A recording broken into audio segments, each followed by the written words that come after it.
అందరికీ నమస్కారం. Welcome to Padma's organic garden. ఈరోజు మీకు పుదీనా మొక్కలను ఎలా నాటుకోవాలో చూపిస్తాను రండి. చూసారు కదా, మనకి మార్కెట్లో పుదీనా కట్టలు అవైలబుల్ ఉంటాయి కదా.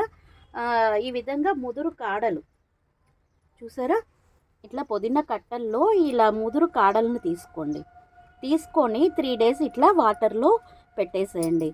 3 రోజులకి ఇట్లా చక్కగా చూసారా వేర్లు వచ్చినాయి కదా.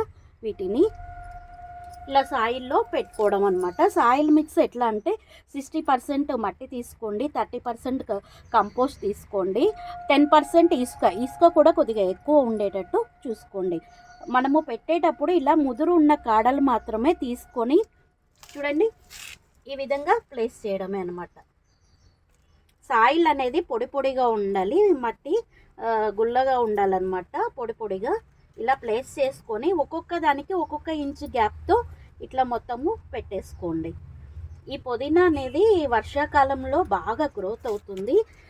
ఎండాకాలం ఒక్కటే దీనిని పూర్తి ఎండ వచ్చే చోట కాకుండా కొద్దిగా సెమీ షేడ్లో, ఎండలు బాగా పెరిగినాక సెమీ షేడ్లో పెట్టండి. బాగా మంచిగా గుబురుగా వస్తుందన్నమాట. పుదీనాకి స్ప్రెడ్డింగ్ గుణము ఎక్కువ ఉంటుందన్నమాట. ఇట్లా నాటుకుంటే బాగా గుబురుగా అనేది మొక్క అనేది మనకి వస్తుంది. చూసారు కదా, ముదురు కొమ్మలని తీసుకోండి. పుదీనా మొక్కలకి పెట్టుకున్నాక ఇట్లా చూసారా, ఇలా గుబురుగా వస్తుందన్నమాట. మీకు ఒక చిన్న టిప్ కూడా చెప్తాను. పుదీనా చెట్టుని ఎప్పుడైనా సరే ఇవి ఉంది కదా, ఈ టిప్స్ అనేది మనం ఇలా కట్ చేసాము అంటే బుషీగా వస్తుందన్నమాట. మొక్క అంతా స్ప్రెడ్ అవుతుందన్నమాట. ఈ విధంగా పుదీనా టిప్స్ అనేది ఎప్పటికప్పుడు మనము కట్ చేసుకుంటూ ఉండాలి. దానివల్ల మొక్క బాగా గుబురుగా పెరుగుతుంది. Thank you.